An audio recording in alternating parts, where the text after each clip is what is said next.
I'd like to welcome you to the session Gender-Related Studies.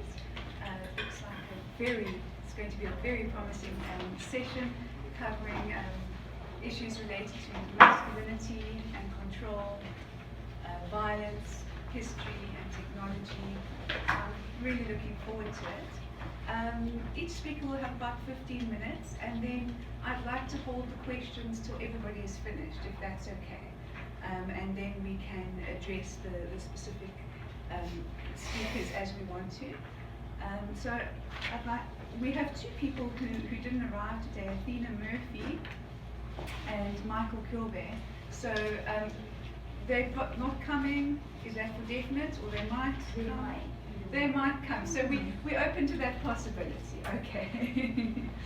Okay, but just to start off, I'd like to welcome our first speaker, Chiquita Howard Bostic from USA, and he'll be speaking about conceptualizing control when women hit their violent partners.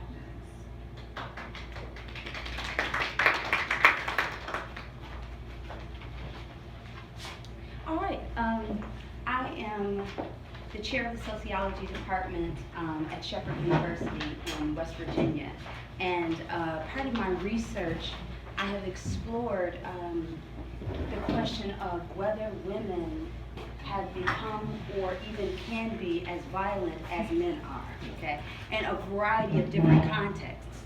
And so what we've seen in the United States are a series of mandatory arrest policies for domestic violence that have resulted in a number of women being arrested for intimate partner violence perpetration.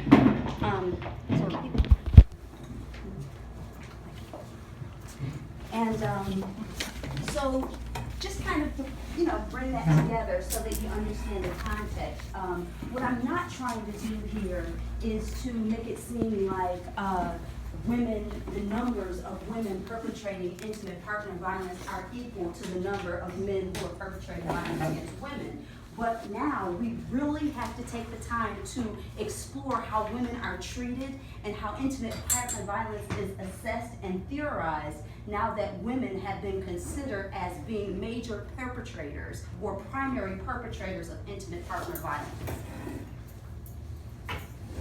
So my research is a part of a pilot study and really looking at the conceptualization of intimate partner violence, okay? And so since the early 2000s, we've had studies, a small pocket of studies being done on this topic.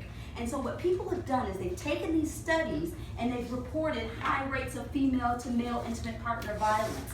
We've also seen here that we have women experiencing more serious injuries, obviously with intimate partner violence, but women reporting sometimes when the woman is so-called a mutually violent partner, that the women are exercising more of a frequency, more intimate partner violence. They're becoming more and more violent. And I believe I understand why. And so this is what I want to talk to you about. Why is the frequency higher for some women in these studies, but not the severity? And I think control is something that needs to be assessed and understood. So there's this conceptualization of mutual violence, mutual intimate partner violence. It's called mutual violent combat. And it comes from a typology of intimate partner violence. You have violent resistance, that's like, related to the study of battered woman syndrome. You have situational violence, which is related to conflict. So you have two partners and they're like mad at each other and they're beating each other up. You see, this is happening. And then we have this so-called mutual violence, which I'm going to say we shouldn't call it mutual violence. We should call it bilateral violence, because the way that we're conceptualizing intimate partner violence is by saying that you have a series of physically aggressive partners that are also controlling. So we're going to look at, over time, how controlling is this person and how physically violent is this person. And if this is the case, if we're going to look at a continuum of both aggression and control, then we should never call it mutual violence, because studies are showing us, and a couple interviews that I've done in my pilot study are showing us that women have a difficult time actually exerting the power and control over their partners. So for that reason, they are engaging in more physical violence because they're fighting for control. So I can't control you, so I'm going to hit more, and I'm going to hit more. I'm going to continue to hit. Now, I cannot gain control, but I can fight. I can fight for my right to actually become a powerful person in this relationship. And the power is through the victimization and through the violence and through the fighting. So there's an ongoing exchange of premeditated violence. This is what this bilateral type of violence is called. But I'm going to send a charge out to everyone here for you to pass on to people that perhaps we should not call this violence mutual violence. We should not call it mutual violent combat. We should better assess control. So, what we know is that the theory is not well developed. We understand that. So, but we have in practice our women who are being arrested for mutual violence and women who are being treated in the same types of ways or very similar ways that men are being treated for intimate partner violence. So if it is the case that we perhaps cannot perform violence the same, then how do you address this situation? You know, if you're going to address violence and control, won't you have a specific treatment for this type of control that this person is engaging in? And what I want to give you are a few ideas of ways to conceptualize control, so then as people coming in to address treatment, we can say, what do we need to do to help this person to become less violent or to help them with their relationships as a whole? With women, we find that there's a trajectory of violence when we see women performing intimate partner violence. This is what theories say, this is what the studies are saying, that some women who fight have been hit in the past. They've been a part of very violent situations, right? And sometimes we see lots of post-traumatic stress disorder, which was touched upon today in a different way. But again, that women are experiencing violence and engaging in violence for ways that perhaps may be distinct from some reasons why men are engaging in violence. So if we want to, in fact, treat these women who are being mutually arrested, then we have to take into consideration what forms of control they're exercising and how that impacts their physical violence. Think about how all this plays together. Again, mutual means that there's gender symmetry. And I'm trying to tell you that there's a strong possibility that in most cases, it's not symmetry of mutual acts of violence. Maybe symmetry in hitting, but the question becomes, why is somebody hitting and how do we stop it from happening over and over again?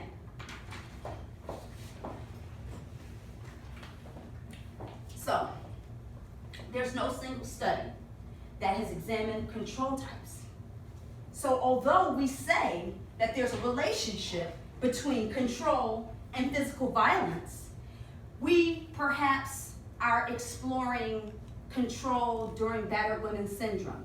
We're looking at this theory called intimate terrorism. Very interesting name, right? Intimate terrorism. That is the name of the violence where you have an emotionally controlling partner who is also physically violent. They're calling that intimate terrorism. And from that, we have a series of studies that we have done to help battered women. But what happens when the man is the person who's being battered? Do we use the same forms of treatment? Are we then saying, as opposed to treatment, let's incarcerate? So these are things that are happening now. You have to think about the trends, what are happening. Now that you have these mutual arrest policies, as opposed to trying to help people who are violent, we're just saying, let's throw them in jail. You know, I call it the same stuff on a different day, right? The SSDD, right? Because what we see happening is, if you're talking about disability services, if you're talking about race relations, if you're talking about feminism, if you're talking about violence in the community, when the situation gets a little too real, we decide to just throw people in jail as opposed to finding solutions and figuring out what we need to do. So when the situation becomes the case, we begin to define women's violence differently. So originally, women who were violent or women who were criminals because they didn't use their bodies in ways that they should. The next type of female criminal was the liberated criminal, the one who had access to opportunities and who then became a criminal for engaging in men's work in a way that they shouldn't. So we talked about the gender balance, right? The next thing that we see is this question of whether women are as violent as men are. So this is where we are right now in the United States. Are women actually as violent as men are? And if they are, do we punish them in the exact same ways that we want to punish men? In order to punish, you have to understand what is happening. And there is a strong element of disconnect when we're talking about why women hit in relationships and how we treat them.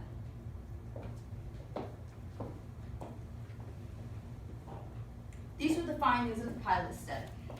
So in the pilot study, there were actually 10 women who were interviewed over a series of a year, communicating with them, talking about the trajectory of violence, their relationships, entering and exiting the relationship. These women were violent perhaps as their partners, but for very different reasons. These were the findings.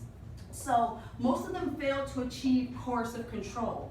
I'll give you an example. One said that as she would attempt to hit her partner, he would laugh at her.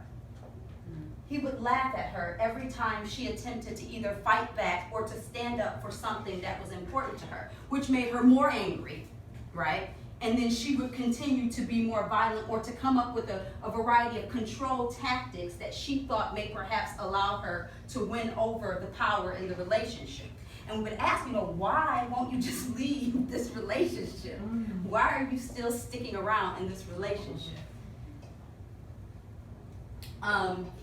Next, performance of control. The performance of control, there were 3 types of control, and I'm going to give you a few examples very quickly in a few seconds. But this performance was based upon not only just coercion, it was also based upon conflict, and it was based upon emotive responses. So how you can make someone feel, or how they make you feel. Most of the research on intimate partner violence divides how we study control. They say that if you have a situation where you have this situational conflict, that control is not an issue. That people are just fighting over a situation, and that it's not about who has the most power per se. That instead it's about who, what the situational outcome will be. So in that case, you're talking to your child and you are debating, can this child play football? Can your daughter play football or not? And you get into some type of fight, and then it is about football. And then after you resolve football, then everything becomes okay. And so this is a good way to understand this idea of situational control, in the mutual violent context. You cannot say that it's just a situation. You have to look at how control plays out, because there's a combination in these relationships between situational control, emotive control, right, and then just full out coercion. I'm going to lock you in this bedroom and you can't come out until I say so. Anybody here, would you like that? You're going to lock you in the bedroom and you're stuck there until they decide to turn the key. Could you imagine what it would be like for someone to have the control and power over you in a way that they could incarcerate you at will, and you have no control over where you go and what you do? That is a type of coercion. So in these relationships, power plays are being exercised in different ways, and our studies they're limiting how they understand control. And by doing that, you limit the ways that you can support and help people and help them grow. So we really, again, have to do more in terms of itemizing these types of control and really seeing what is happening in these relationships, especially, again, not calling them mutual, because that implies that women are as violent as men or are more violent than men, when really that's not the point. The point is, why are they violent and how do we stop this from happening, without trying to say women are more violent and now they're criminals and we need to continue to punish them because they now have power. Power play. So these are the control types. So just take a look at it, think about it. So the coercive control types, you have retaliation. This is the counter. You did it to me, I'm going to do it to you. And we all have it in us to retaliate when somebody does anything, not necessarily with our fists, but a lot of times we now have power. Women have power, and if somebody does something to you, you can now say, I'm going to do this back to you. Not necessarily because you should, but because you can. So this is a unique type of power for women to exercise in society, because there are times when women had to just be quiet. They did this to you, and now you just sit there because you don't even have the power to retaliate. So this is very important for us to study. Mere punishment is about vengeance. Oh, you did this to me, now you're gonna pay. And that's different. That's a different type of coercion, because making somebody pay, it's really subjective. You know, how am I gonna make you pay? It perhaps may not be an eye for an eye, you know, an eye for several eyes or several legs. One of the young ladies in the study said that I couldn't hurt him because he had to go to work to make our money. But I poured bleach in the saltwater fish tank and watched all the little fishies jump out one by one and die on the floor. And she knew that he had invested his heart and soul in that saltwater tank. Not necessarily hitting somebody, you understand, but finding a way to exert power in the relationship. Don't people do this in the workplace too? This is not just about intimate partner violence, but the way people exercise control in life. And then there are others: isolation, intimidation, and then restraint techniques. Now, stimulating fear, intimidation was something that the women had trouble doing, making their partners be afraid or scared of them. That was very, very difficult for the women to engage in. And some were successful. They made them afraid by using their bodies to gain power. So I'm going to flirt with your brother. I'm going to make you afraid of me because I'm going to humiliate you or embarrass you in front of your family. And by doing that, I can threaten you. So finding just very, very creative ways to engage in relationship violence and then perhaps provoking the fight. Very interesting stuff. You don't want to do the homework with our child, so I'm going to beat you with a frying pan. These are some of the things that happened over the years in the study. Next, violent situational control types. Now here you had body infidelity, being unfaithful. Being unfaithful is a little bit different than flirting with your brother. It's still unfaithful, but it takes it perhaps to another level when you flirt with someone's brother or sister. Right? Abuse of a child, substance abuse, and financial constraints. These were the core reasons, the 4 core reasons why we saw situational conflict. And it's also replicated in the research. Last, how people feel. Now, studies on intimate partner violence, especially looking at intimate terrorism, very rarely focused on how the man felt when engaging in violence. It was more so about patriarchy. It was more so about power dynamics, about overusing your power, being overly excessive. But for the women, for the female perpetrators, the emotive responses were very, very strongly perpetrated. Of course, you saw jealousy with men, but the strained attachment and the harassment, these were performed more often than they were with female perpetrators than they were with men. And when you want to look at, what is somebody doing and why, if you're going to talk about a power play in terms of exerting power and exerting coercion through force, the women were more likely to use coercive emotive control tactics when they were engaging in violence with their partner, as opposed to the isolation, the just straight out coercion. Women were more likely to use this form of coercion than the men were. So, change. Of course, I worked on a pilot study. I haven't worked with 200 people or 250 people, but I engage in change. I work at the local women's center and the women's shelter. We take the students there. We work hard one-on-one with small groups of people, and this is what we're working on for the past 5 years. We need to re-examine the effectiveness of control. We need to examine how studies are really taking a look at distinctions between men and women and what that intimate partner violence looks like and how we address and support them. And we need to warn against labeling. Now,